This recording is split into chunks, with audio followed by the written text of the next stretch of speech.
Hey, what's up guys? It's Jaded for episode 9 of Want to Buy Diablo 3. First up, on Twitter we got information that all classes can use shields. This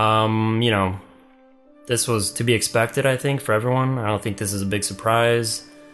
I saw some people saying monk shouldn't use shields or X class shouldn't use X thing, but in all honesty, Diablo 2 was always very open about their items, and there was the only level or class restriction on items were class-specific things like orbs or claws and all of that. So, not big news here. I think pretty straightforward, not a lot to discuss.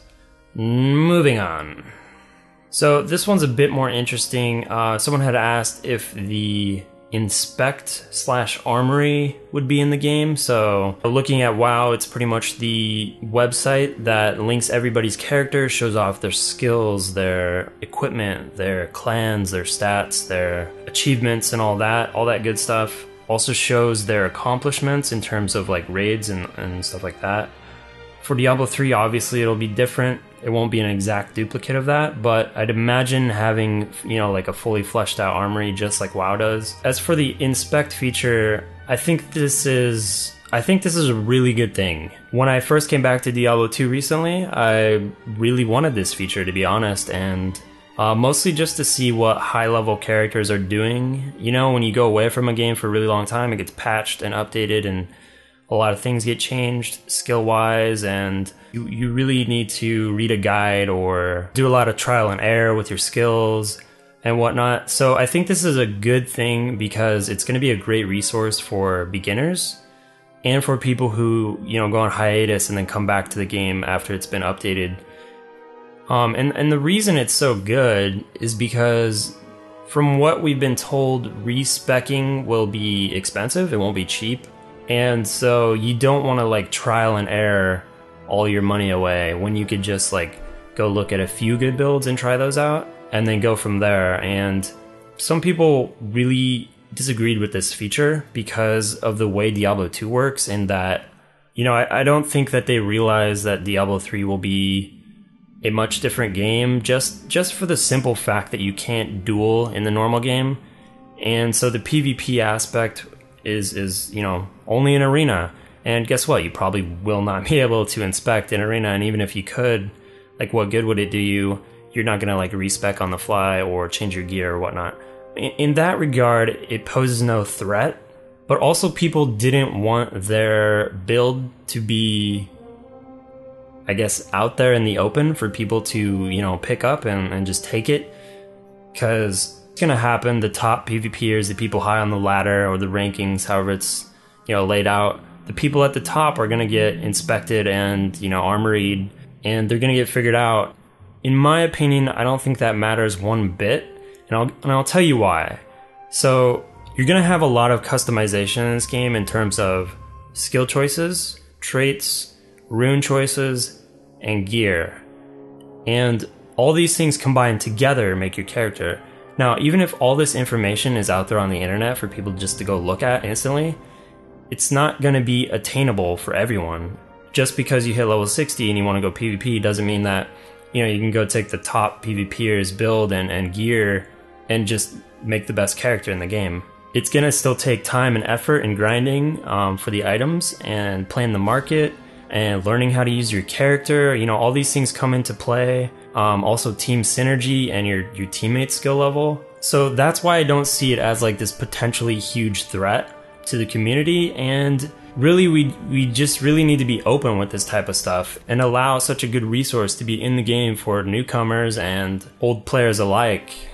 I really thought about it, and the only potential problem I could see is depending on how the matchmaking works. If you get placed against, say, the same people over and over and over, like it happens in World of Warcraft, you can get placed against the same team over and over and over. Say you're losing to a team, right? You could just go inspect them or, armory them, of course, see what they're doing and what type of runes they're using. Once the game gets figured out, you could probably just learn how to counter certain builds or certain teams. And then you would just queue up again after everybody customized their character to counter that team. You know, that's going to happen, I think, and depending on how the matchmaking works, like I said, this could be a potential problem. But I wouldn't honestly worry about it, and you can always, like, stop queuing for, like, what people call queue dodging, or you could just take a break and come back later, you know, if that was really a problem. So another good thing about this is it allows you to share your build and your items with friends, right? So instead of asking like, hey, what gear do you use? Put it in the trade window so I can see what you use. No longer do you have to do that, of course, and I think that's awesome. Some people say that it should be an option whether you want to show that you can be inspected, but this really just would frustrate a lot of people. Like, nearly everybody would turn it off. I believe Ion had this option where you could turn stuff off and you couldn't be inspected or whatnot. I think it either needs to be on all the way or off all the way. I don't like this idea that you can be not inspectable, especially when it comes to like websites. You want to go find a player and then find out, hey, all of his information is locked up. I don't think that's very smart, and I don't think that's what Blizzard wants to do with it. So in general, I saw a lot of positive response to this. I think a lot of people are happy that it's coming to Diablo because RPGs have progressed and MMOs have really bumped up the level of features, and this is one that I think is pretty standard at this point. You know, a lot of games are taking this specific feature and implementing it. So I welcome it, and you know, if you guys can think of any scenario where it's truly going to be a bad thing, let me know in the comments what you guys think, because I'm always curious to see, you know, like if players can break a game, you know, like that's always intriguing to see if players can work around a certain mechanic to find an exploit and then discuss it and see if it can be fixed. So this episode's going to be pretty short, guys. I just wanted to discuss those 2 Twitter comments, which, by the way, if you guys don't have Twitter, I would highly recommend just signing up and following @Diablo, because you can ask them questions, you can interact with other people, and it's gonna get a lot more popular, of course, once Diablo 3 comes out. But you know, it's good to be involved with the community in other ways than forums. Anyways, guys, that's gonna do it for me. Thanks for watching and listening. I'm gonna be working on some t-shirts, so if you guys are interested in that, keep your ears peeled.